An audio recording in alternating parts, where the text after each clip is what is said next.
Óscar Andrade, que es secretario general del Zunca, integrante también, dirigente del PIT-CNT obviamente, y diputado electo por la lista 1001. Y hoy nos está visitando en El Observador TV. Óscar, ¿qué tal? Buenos días y bienvenido. No, gracias a ustedes por la invitación. Me decías recién que ese día fue muy especial porque fue el día después que fuiste padre. Había sido papá el 30 de abril. Sí, el día anterior. El día anterior nació oportuna. Y justo, fuiste... justo el día que me toca la proclama central. Y fuiste casi sin dormir. Sí, casi sin dormir. Sin dormir porque mira, el jueves interna en la tarde a mi mujer.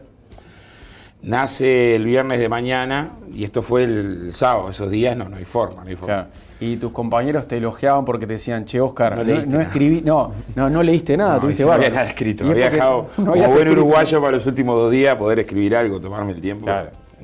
Nació tu hija, no escribiste nada. No hay manera. Improvisación total, como esos presidentes que no leen, ¿viste? Claro, yo trato de no leer. A mí me cuesta mucho. Un acto del 1 de mayo en general, tratás de tenerlo más armado porque no es tu oratoria. La oratoria la central, entonces tratás de que sea más... Y sale en todos lados ese día, se hacen resúmenes, todo. De ser más prolijo. Bueno, bienvenido. Felicitaciones por ingresar a la Cámara de Diputados, por ser diputado electo. Y la primera pregunta es si vas a asumir el 15 de febrero. Mirá, yo este año arranqué con la decisión de no ser candidato. Esa era la decisión, no ser candidato. De hecho, en las internas fui en el lugar 42. Después de las internas, que fue una elección muy difícil para el Frente Amplio, votó muy mal, y también para Democracia Avanzada, los compañeros me planteaban encabezar la lista. También yo ahí tenía la decisión de no asumir, y por eso iba suplente en la segunda línea. La hipótesis era sacar 2 diputados por Montevideo, y en todo caso trabajar en la segunda línea. Claro, sacamos un diputado solo por Montevideo, lo que complica un poco la decisión, que no es solo mía.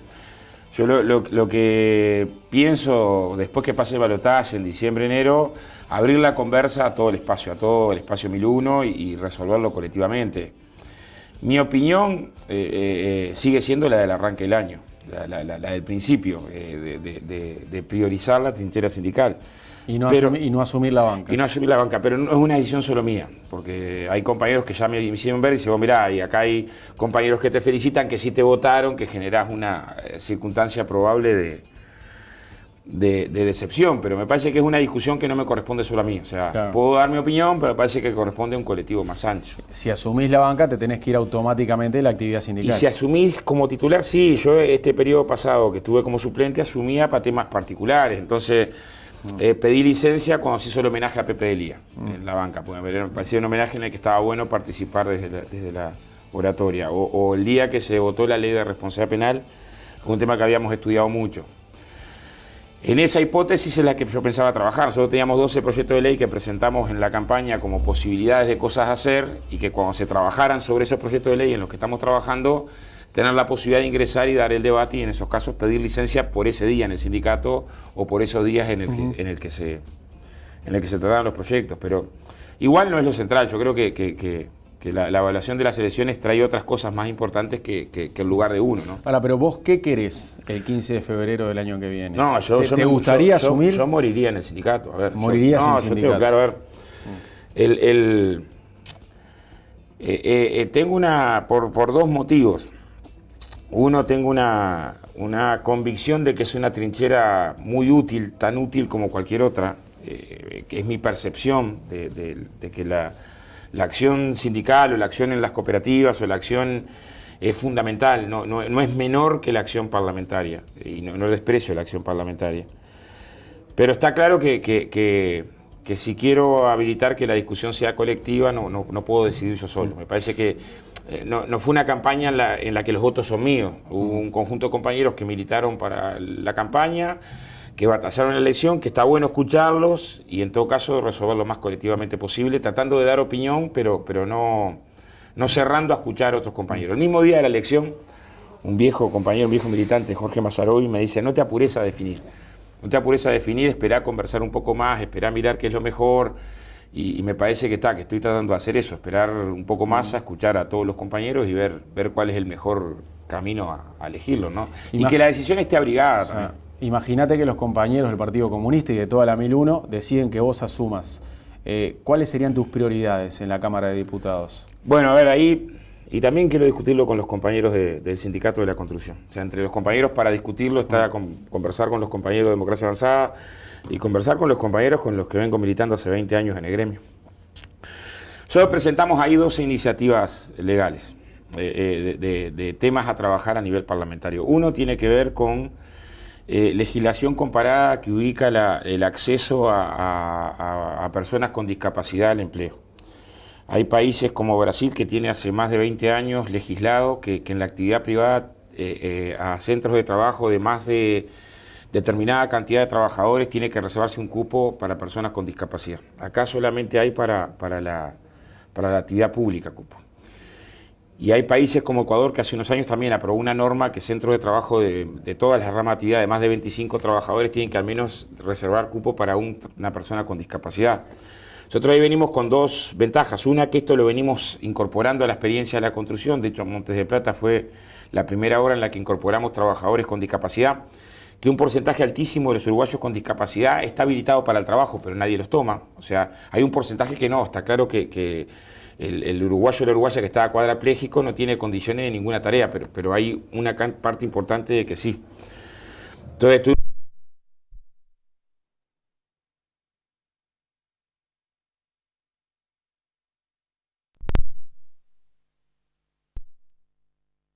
nosotros tenemos un tratamiento de la seguridad social para el acceso a la jubilación que toma por igual ramas de actividades que tienen afectaciones sobre la salud que son distintas. Hay ramas de actividad, la pesca, la industria frigorífica, la industria de la construcción, que está demostrado en términos científicos, en términos médicos, que los trabajadores de esa rama de actividad sufren envejecimiento precoz. O sea, las condiciones de trabajo hacen que esa rama de actividad los compañeros mueran con menos años que el promedio. Sobre la base de esta fundamentación, que acá también la hicimos con la cátedra de la Facultad de Medicina, en la Argentina se estableció que esas ramas de actividad tienen un cómputo especial jubilatorio. O sea, con 25 años de trabajo efectivos en esa rama de actividad valen por 35 y 55 años de edad valen por 65 años de edad. Y esto se resolvió sobre la base de una incorporación de una cotización especial que tampoco genera una cosa del otro mundo, incorporó un 1% gradual durante 5 años a las tasas de contribución, pero generó esa mejora de acceso. Yo creo que uno de los debates parlamentarios importantes es establecer en el diálogo de seguridad social proyectos que atiendan esta condición. Tercera de las iniciativas para nosotros importante tiene que ver con garantizar la función social de la vivienda. Uruguay tiene más de 250.000 viviendas desocupadas.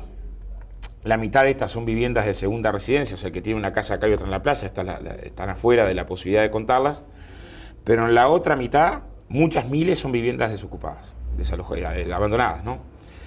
Y Uruguay tiene el plazo de proscripción para que el Estado se haga una vivienda de los más altos del mundo. 30 años de una vivienda abandonada, el promedio de Europa, por ejemplo, 5. Hay países como Holanda que es 1, porque se entiende que es una patología social muy dura, cuando simultáneamente tiene circunstancias de déficit habitacional todavía muy duro que generan condiciones muy dramáticas. En los últimos años ha habido 64, sobre todo niños y mujeres, que han muerto en incendios en hogares muy precarios en los inviernos más duros. Entonces no parece sensato que mantengamos este costado sobre el tema de la vivienda, que es absolutamente retrógrado, es más, es contrario a la ley que se aprobó de ordenamiento territorial.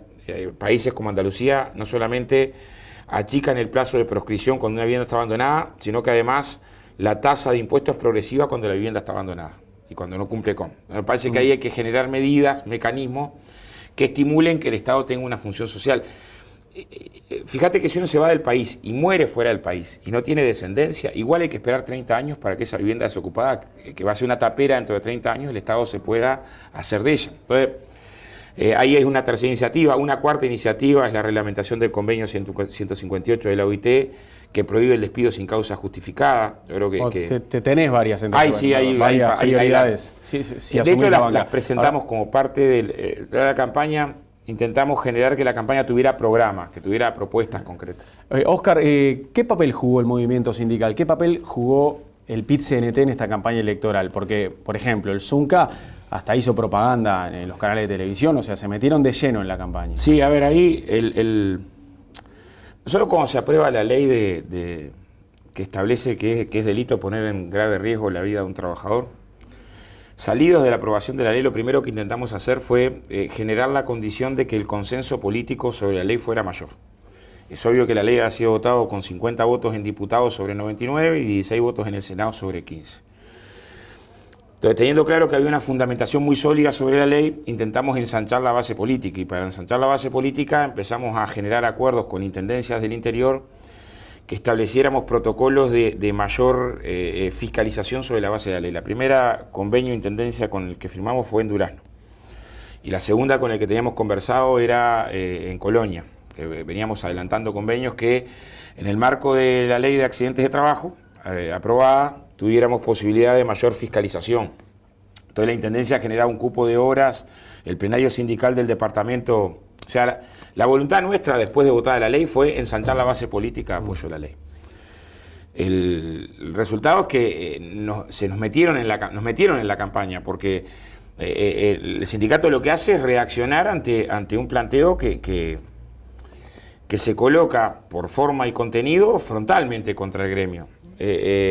Cuando un precandidato va a una cena con empresarios en Punta del Este y anuncia la derogación de una normativa de salud laboral en ese contexto, no en un contexto de diálogo social, de convocatoria tripartita, de convocatoria a las partes que trabajaban en el tema, sino en un contexto de campaña electoral, en una cena que recauda fondos para la campaña.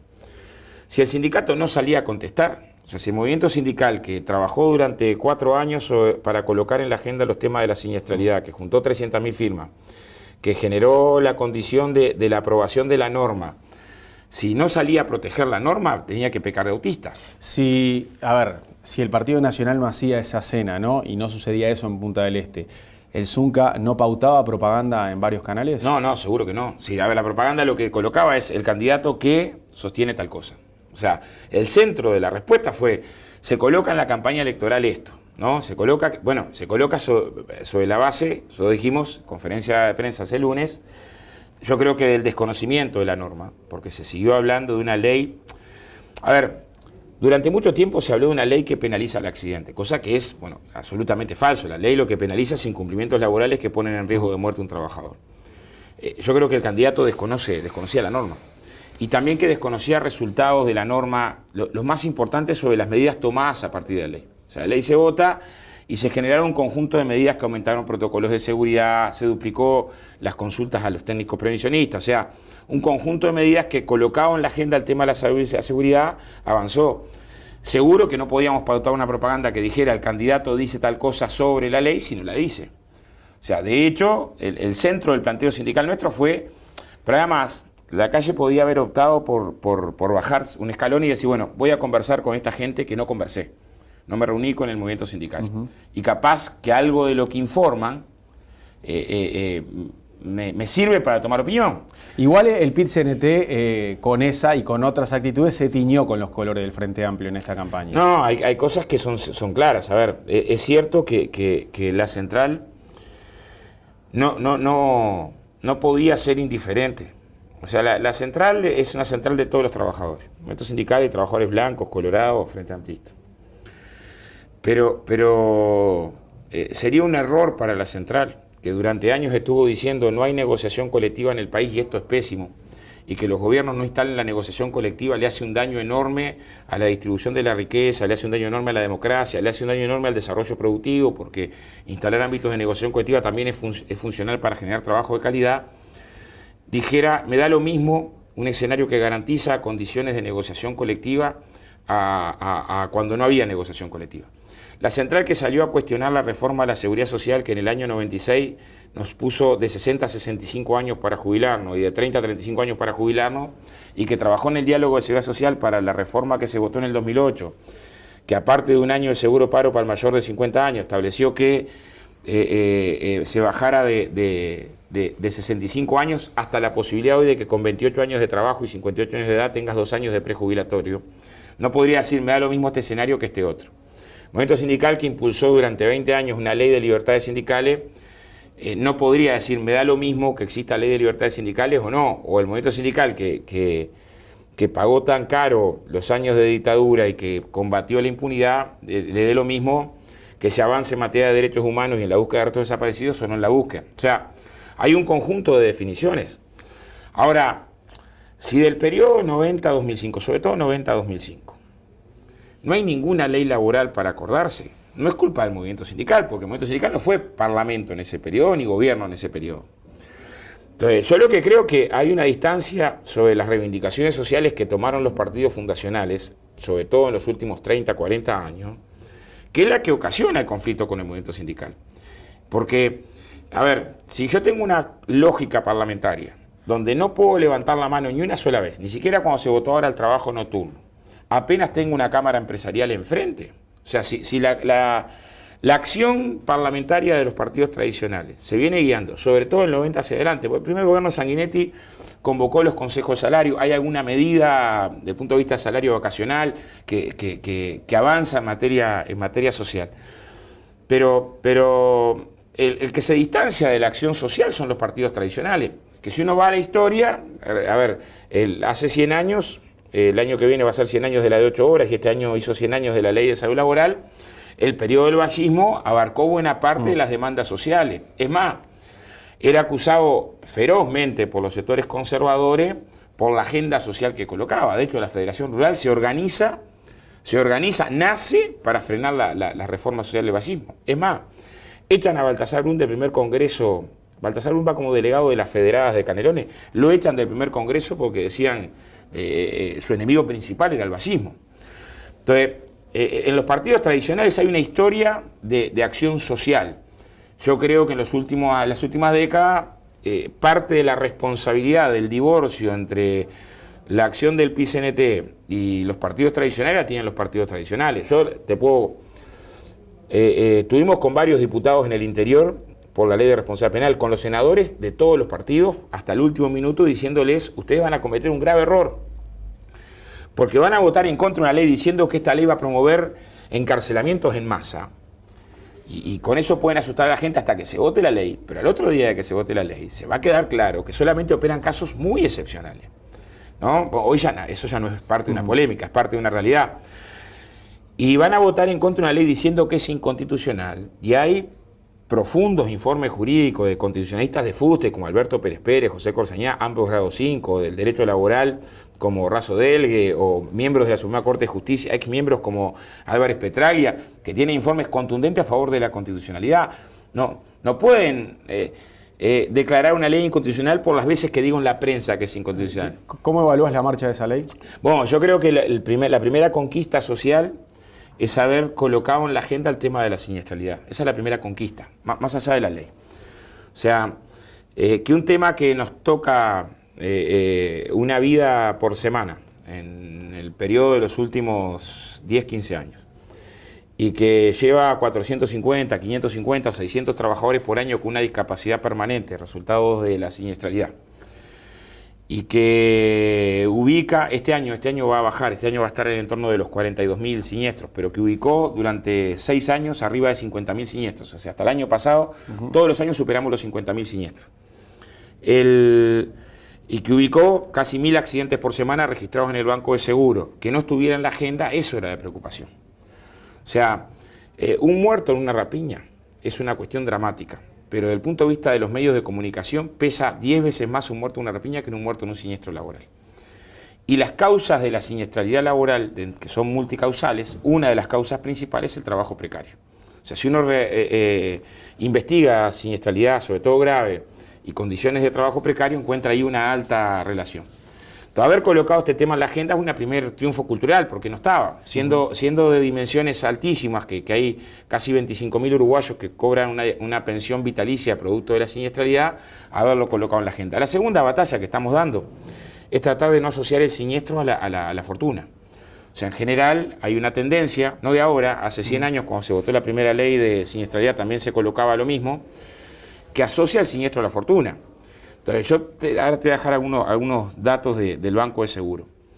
En los peores momentos de desregulación laboral, cuando se desconvoca a los consejos de salario, solo llegamos a tener por cada 100.000 trabajadores ocupados 12 muertos al año. Por cada 100.000 registrados a la Seguridad Social, hasta 12 muertos al año, dato más trágico que fue el del año 93. Y llegamos a tener en el año 91 y 92, por cada 100.000 trabajadores ocupados a la Seguridad Social, 180 trabajadores con discapacidad permanente. O sea, por cada 100.000 uruguayos que trabajaban, 180 quedaban al año con una discapacidad permanente resultado de un siniestro. Desde la convocatoria a la negociación colectiva, estos datos se reducen de 180 a 43 y de 12 a 3. O sea, ¿qué es lo que queremos decir? No es cierto que los siniestros son resultado de la fortuna. No, los siniestros son resultado de las políticas laborales y de las políticas de salud. Y yo estoy convencido que haber colocado el tema en la agenda, no por la ley sola, sino por las cosas que pasan a partir de la ley, que existe una mayor preocupación, que recorrer frigoríficos donde antes no había guante y las mujeres perdían las uñas por usar productos tóxicos con los que limpiaban los azulejos y ahora tienen guante, o recorrer sectores del puerto de Nueva Palmira donde había empresas tercerizadas que trabajaban de cualquier forma y ahora tienen técnico prevencionista y norma de seguridad. O sea, no es la ley lo que baja la siniestralidad. La ley lo que hace es generar una preocupación superior sobre el tema, y es eso lo que baja la siniestralidad. Ahora, Oscar, ¿ustedes realmente creen que un eventual gobierno de Lacalle Pou pone en riesgo leyes aprobadas en este gobierno? Porque ya dijo Lacalle Pou que los consejos de salarios van a seguir, y también aseguro que va a mantener otras cosas que se han hecho bien. No, a ver, Lacalle dice lo siguiente. Los consejos de salario en el gobierno de Lacalle padre no se derogó la ley. O sea, la ley de consejos de salario se mantuvo, la ley de 42 no se derogó. Lo que tuvo el Estado fue una actitud diferente a la que había tenido el gobierno anterior de Sanguinetti, que había tenido una actitud más activa en la convocatoria de los consejos de salario. Después el segundo gobierno de Sanguinetti mantuvo la actitud de Lacalle de no convocar a los consejos de salario, de no derogar la ley, pero no generar convocatorias a los consejos de salario. ¿Qué es lo que dice Lacalle sobre los consejos de salario? Lacalle Pou asegura que le va a convocar los consejos de salario. Mantengo los consejos de salario y los convoco, pero distintos. Y en la convocatoria de distintos dice: con negociación colectiva que atienda al tamaño de la empresa y con negociación colectiva que atienda al territorio. Esto del territorio no es nuevo para nosotros. Nosotros tuvimos, por ejemplo, en la construcción desde el 43 al 89, 3 zonas salariales. Entonces el trabajador, por ejemplo, en Montevideo ganaba 10, el trabajador de Maldonado ganaba 8 y el resto de los trabajadores del interior ganaba 6. Por el mismo trabajo. Esto no solamente era complicado desde el punto de vista de la injusticia de que el mismo trabajo valor hora valga menos, sino que para la organización era un drama, porque juntar un albañil de acá y un albañil de acá en la misma asamblea, donde uno gana 6 y otro gana 10, te genera una debilidad sindical muy fuerte, sobre todo en el interior. Y esa debilidad sindical hizo que cambiara abiertamente la regulación laboral en los sectores del interior muy fuerte. Llegamos a tener un 75% de trabajadores en negro, con negociación colectiva. Entonces, que exista la negociación colectiva no quiere decir que exista igual negociación colectiva. Y elegir negociación distinta sin un piso de rama por el tamaño de la empresa es un problema. Ustedes dicen que con un eventual gobierno nacionalista no sería equitativa la negociación colectiva. Yo lo que digo, no lo digo yo, dice Lacalle. Lacalle sostiene que la negociación colectiva hoy está desequilibrada y que él quiere volver al equilibrio anterior al 2005. Esto lo dijo así textual, ¿no? Y el equilibrio anterior al 2005, el equilibrio en las relaciones laborales anterior al 2005, a ver, nosotros llegamos a tener un despido de una trabajadora de un Devoto que fue emblemático porque la despiden por hablar un 1 de mayo y el estudio que asesoraba a la empresa que la había echado era el del Ministerio de Trabajo. O sea, el equilibrio previo al 2005 en términos de relaciones laborales fue nefasto para los trabajadores. Entonces, a ver, yo creo que hoy es claro que con un escenario en el que no consiguió mayorías parlamentarias, yo otro día lo escuchaba en el interior, Lacalle dice: voy a cambiar la ley de responsabilidad penal. ¿Y con qué votos vas a cambiar si no tenés los votos en el Parlamento para cambiarla? Entonces, hoy es difícil esa iniciativa, producto de que no tenés votos en el Parlamento. O sea, el pueblo uruguayo decidió no dar los votos en el Parlamento para.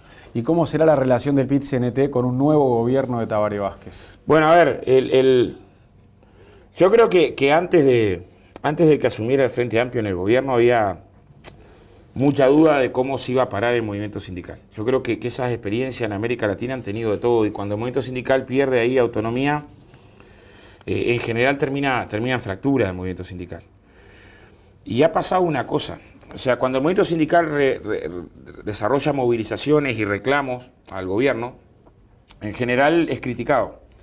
Y se lo critica. A nosotros nos pasó cuando la ley de responsabilidad penal, qué horrible, presionan, las demandas, ¿no? Y si no desarrolla movilizaciones, también se lo critica, porque hay connivencia con el gobierno. Yo creo que no hay duda en estos 10 años que han pasado que el movimiento sindical mantuvo una postura independiente. Y por lo tanto levantó todas las cosas que el gobierno hizo que tenían que ver con las definiciones programáticas del movimiento sindical, y cuando tuvo que enfrentar al gobierno porque tuvo posturas distintas, un caso muy claro de inserción internacional fue cuando se generó una discusión sobre el Tratado de Libre Comercio, salió a enfrentar sin duda. Y me parece que ese tiene que seguir siendo el rol. El movimiento sindical no puede ser apéndice del gobierno. Ahora, si uno mira las experiencias históricas, es una derrota cultural, pero además es un recorte a las posibilidades de acumulación que el movimiento sindical se supedite a lo que el gobierno diga. Ahora, tampoco puede ser indiferente en el sentido de no valorar cambios. A ver, si durante años estuvimos diciendo qué horrible la política energética del Uruguay, qué horrible, vos te debes acordar. Llegó un momento en que la UTE una semana decía, compre electrodomésticos que los financia con la tarjeta, que los pagás con el recibo de la UTE. Compre electrodomésticos, ¿no? Y al otro mes hacía una campaña de decir, no usen los electrodomésticos porque no tenemos energía para resolver las condiciones posibles. Tenés esa política energética nefasta o la conexión que se quiso hacer con Argentina de un gas que nunca vino. ¿Cómo no aplaudir que vos tengas una condición de ser el país dentro de pocos meses con mayor porcentaje de energía renovable del mundo? O sea, hay aspectos, si durante años defendimos las empresas públicas porque son motor del desarrollo productivo, ¿cómo no vas a defender que ANCAP monte 11 industrias? Acá cerca, en La Teja, la planta de sulfurización, a mí me tocó trabajar ahí, el 1% de azufre que había a la atmósfera y hoy. O sea, si vos durante años estuviste reclamando, caso de la Federación ANCAP, las plantas de Portland, Uruguay era campeón del mundo en la última inversión de plantas de Portland. Son deficitarias porque el Estado no invierte. Y si no invertís en las plantas de Portland, no solamente tenés un drama ambiental, sino que tenés una industria deficitaria que después terminás queriendo privatizarla como pasó en el gobierno de Valle. Entonces, se montan 2 nuevas plantas de Portland que duplican la producción de Portland del Uruguay, la producción de Portland estatal, ¿no? Y que además tiene un impacto ambiental tremendo positivo. Esas cosas las tenés que defender. Por más que después tengas líos con el directorio tal o cual por tal pliego de licitación o condición de obra pública o tal política. Me parece que hay una línea general que si durante años estuvimos diciendo las empresas públicas pueden ser motor del desarrollo productivo, hoy te tiene que alegrar lo de la fibra óptica. O sea, hay aspectos que tenés que sostener. Ahora, si Vázquez es presidente, que es lo más probable, Astori será ministro de Economía. ¿No quedan relegadas un poco las posturas del Partido Comunista si Astori es ministro de Economía? No, a ver, nosotros hicimos campaña en la elección pasada y en esta. Han chocado con Astori. Sí, claro. No, a ver, las relaciones de producción y de cambio admiten distintas miradas. Ahora, nosotros hicimos campaña electoral y votamos en el Congreso de que los resultados económicos del Frente Amplio son resultados favorables. Y la conducción económica que tuvo a Danilo al frente primero y después a Fernando y ahora a Mario, es la misma conducción económica que nos permite decir, según la CEPAL, que Uruguay es el país en la última década en la que más creció el salario real, se redujo la pobreza, se redujo la informalidad. O sea, hay aspectos relevantes de la conducción económica que nosotros defendemos. Después puedes tener matices, ¿no? Por ejemplo. Ahora, imagínate este matiz, que mañana Vázquez y Astori otra vez digan que hay que subirse al tren de un tratado de libre comercio. La interna del frente se va a frenar. Ahora, te pongo un ejemplo. Ahí tendrán diferencias. Nosotros cuando se planteó la rebaja del IVA, teníamos una mirada distinta de la rebaja del IVA. De que si se tomaba la rebaja del IVA, lo conversamos con Lorenzo, se hacía la rebaja del IVA sin mecanismos que controlaran que efectivamente esa rebaja del IVA fuera a parar a los precios, muy probablemente se absorbiera esa rebaja del IVA por los intermediarios. Ahora, no era una diferencia de principio, era un matiz. Y decíamos, mira, con lo que se renuncia fiscalmente el Estado por la rebaja del IVA, podríamos duplicar las partidas, tarjeta alimentaria, duplicar las asignaciones familiares. Habría una posibilidad de medidas que impactan directamente en la condición de la mejor distribución de la riqueza. Y tuvimos una diferencia. Ahora, esa diferencia se tradujo también en que el Ministerio de Economía nos dio garantías de que iba a generar mecanismos como los que terminó generando, o sea, este tema de la tarjeta electrónica, que garantizara que la rebaja del IVA llegara al precio. Ahora, a veces las diferencias generan esa posibilidad de decir, bueno, tenemos una diferencia en términos no de que no queremos que baje el IVA es el impuesto más injusto que hay, porque es un impuesto en el que gasta todo el salario que tiene, le toca el 20 y pico %. Y el que tiene capacidad de ahorro porque tiene un ingreso muy superior, lo que termina pagando de IVA es un impuesto que favorece al que más tiene. Entonces, estando de acuerdo con la rebaja del IVA, teníamos discusión sobre los instrumentos sobre los que había que rebajar el IVA. Ahora, no se puede pensar que la discusión sobre la economía es una discusión monocorde.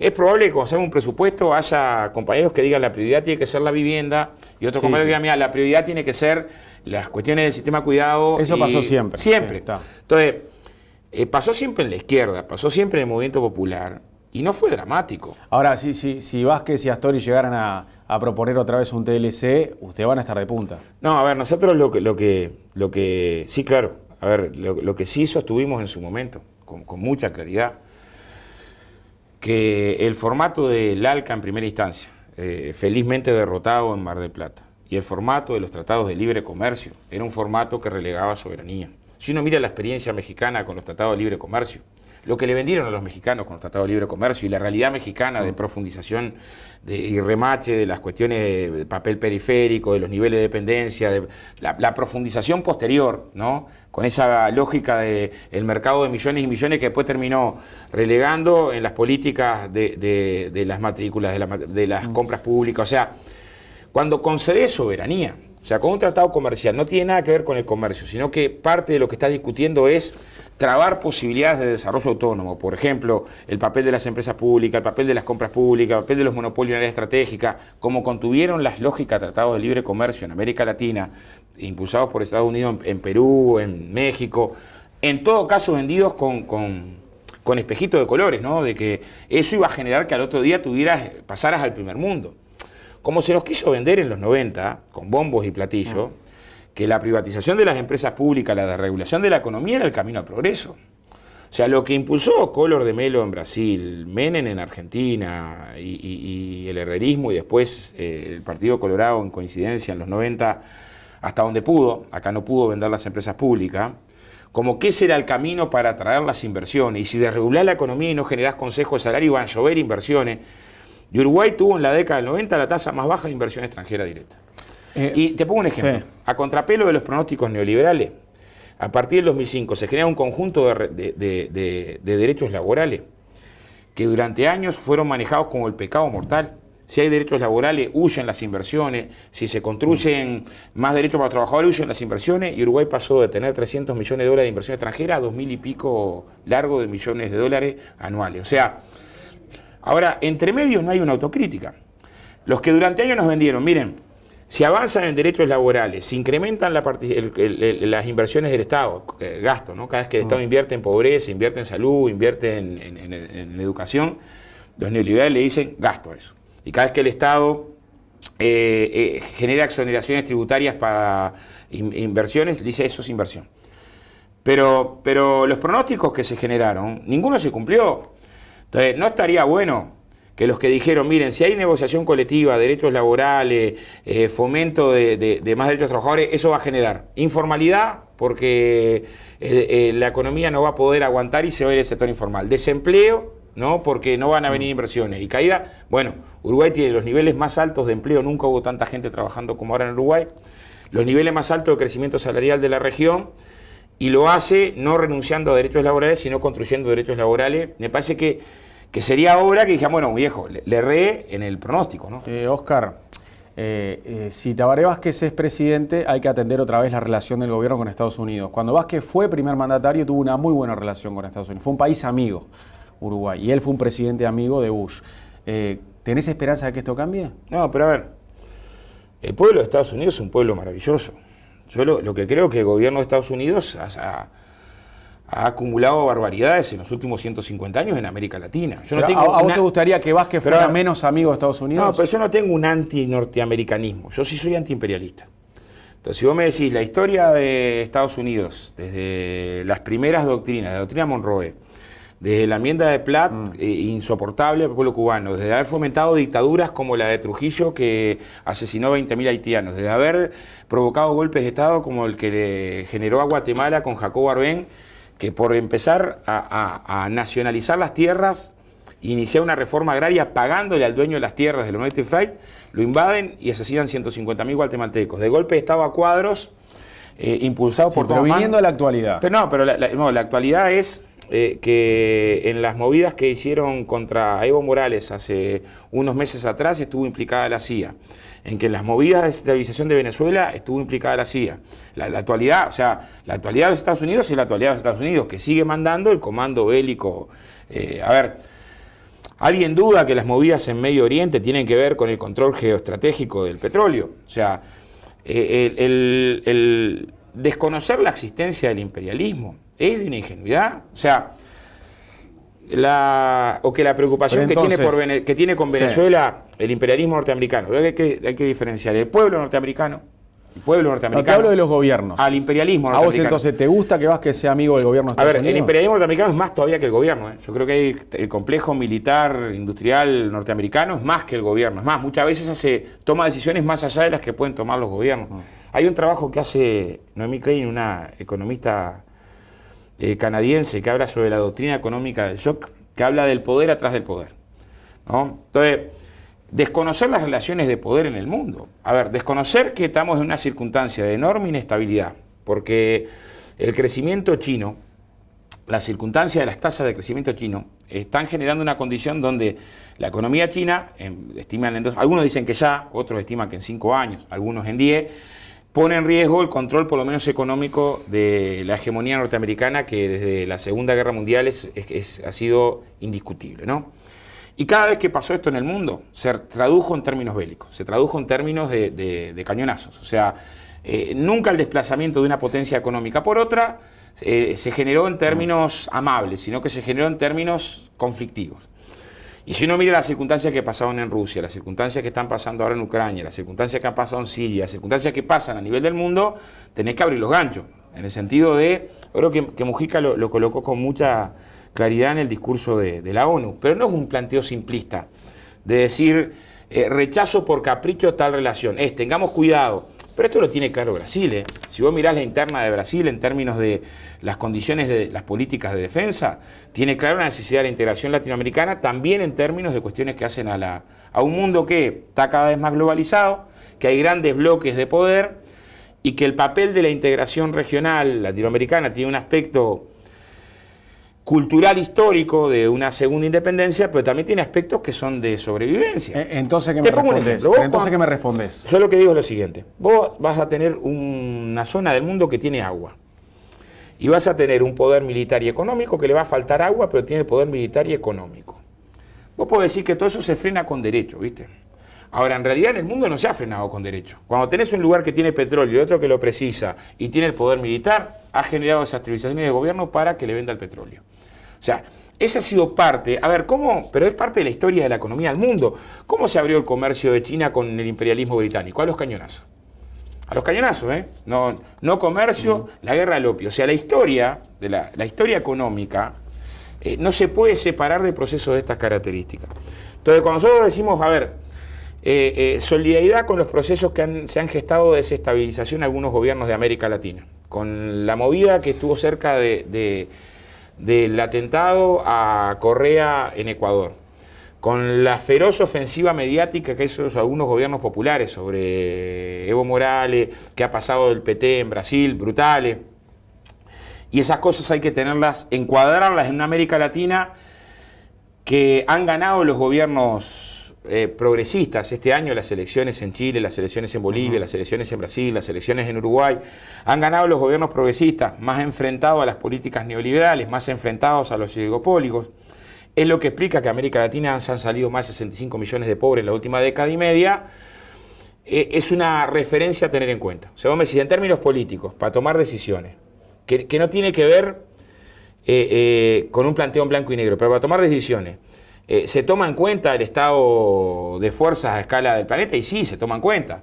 Entonces no es un problema de amistad en términos de vecinos, sí o vecinos no. Ahora, vos le podés vender carne a Estados Unidos, vendele carne. Y si viene una inversión que coloca tecnología, que venga la inversión. No es esa la discusión. Ahora, el tema es, en términos geopolíticos, estratégicos, hay que tener en cuenta, en el mundo en el que estamos, la perspectiva de tener en claro la pelea por la soberanía. O sea, por la independencia y por la soberanía. A ver, cuando hicimos la refinería en el año 91, la hicimos con un grado de dependencia tal, tecnológica, que después no podíamos cambiar un tornillo de la refinería si no venía la empresa que había vendido el equipo. O sea, la pelea por la soberanía es mucho más que la defensa de la bandera. Es en todos los terrenos. O sea, si no generáramos la discusión ahora de los parques eólicos, que vos parte de esa tecnología te la apropies, para después poder gestionar, tenés niveles de dependencia que después te generan otro tipo de dependencia, también política y también social. Oscar, el senador de la lista 1001 es Marcos Carámbula, que es un ex comunista, que se fue del Partido Comunista y ahora hizo una alianza para regresar a la lista 1001. Pero bueno, ahora cuando esté representando a la 1001 en el Senado, él no es un actual comunista. ¿No pierde fuerza el comunismo sin un Lorier en el Senado, por ejemplo, no, o sin una Marina Arismendi? Gana fuerza. A ver, nosotros la decisión que tomamos es que es un aporte para la izquierda a la construcción del espacio de democracia avanzada. Entonces Carámbula va a tener que responder al Partido Comunista. No. Que en una perspectiva táctica y estratégica, ¿por qué los gobiernos del Frente Amplio que han cambiado radicalmente para bien las condiciones de la gente? Voy a poner un solo ejemplo. A ver, teníamos 160.000 indigentes, quedan 15.000. O se sacó casi 1 millón de pobres del Uruguay, o se generaron 600.000 nuevos empleos registrados en la Seguridad Social, 300.000 nuevos y 300.000 que estaban sin aporte se registraron en la Seguridad Social. O se operaron 50.000 uruguayos que estaban ciegos por ser pobres. Pero ¿por qué, a pesar de esos cambios que son indiscutibles, los mayores niveles de inversión en relación al producto de la historia del Uruguay, arriba del 20%? O sea, cambios que son indiscutibles. Un Banco República que daba déficit, se terminó con la historia del clientelismo histórico en el Uruguay. Yo me crié en un país donde para tener una jubilación tenías que abrir un club, para tener un empleo tenías que abrir un club y era aceptado socialmente eso. Y para tener una bolsa de Portland y una chapa tenías que abrir un club. O sea, que cada vez que se abría un club en un barrio, lo primero que te preguntabas es cuál de esas cosas se le va a dar al vecino. Esa era la común, no la excepcional. La común. Hoy puede ser la excepcional, pero es claro que no es la común. Es claro que no se pregunta a alguien cuando alguien abre un club tal, decía, bueno, este va a ser el que va a acomodar la hija al tío.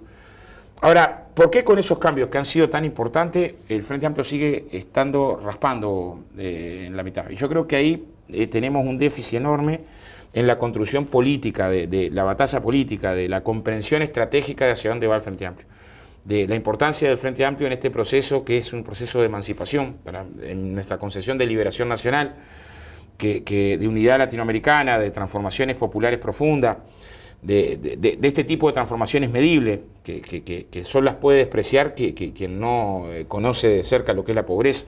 Para eso democracia avanzada es clave. Y nosotros, si un déficit que tuvimos en los últimos 20 años, es una enorme dificultad en la construcción de ese espacio de democracia avanzada. La construcción del espacio es una construcción con otros. No es una construcción donde el partido ordena, es una construcción con otros. Y una cantidad de compañeros convocados a esta construcción, independientes, médicos, artistas, bueno, Eduardo Larbanois, pensamos convocar a que ayudemos a que el Frente Amplio tenga mayor capacidad de organización de pueblo. O sea, precisamos tener los mejores compañeros en la gestión, gestionando el gobierno, pero precisamos también tener pueblo organizado. Porque si vos generás un montón de políticas sociales para atender la emergencia social, pero culturalmente la mayoría de la población piensa que eso es plata para el pobre que no trabaja, que es un vago que me roba, o sea, si queda eso en su cabeza, que solamente lo puede pensar quien no recorrió ningún asentamiento nunca y lo ve inundado de niños y mujeres, niños chicos y mujeres pasando muy mal, o sea, es ahí donde está concentrada la política social. Pero se genera un mito, y si no confrontás con el mito, y eso lo tenés que hacer de manera organizada, lo más probable es que tengas una derrota cultural que te pueda hacer retroceder el conjunto del proyecto. Si vos lo valorás en términos de negociación colectiva, los avances sustanciales que implican hoy para el peón rural, para la trabajadora doméstica, para el obrero de la construcción, y se sintetiza eso en términos de derecho, en términos de pueblo, entonces la construcción del espacio de democracia avanzada con Marcos para nosotros nos fortalece, pero nos fortalece a la izquierda. Partido no se puede fortalecer, en nuestra mirada, si no se fortalece Frente Amplio. O sea, no hay posibilidad de un partido fuerte con un Frente Amplio que esté raquítico.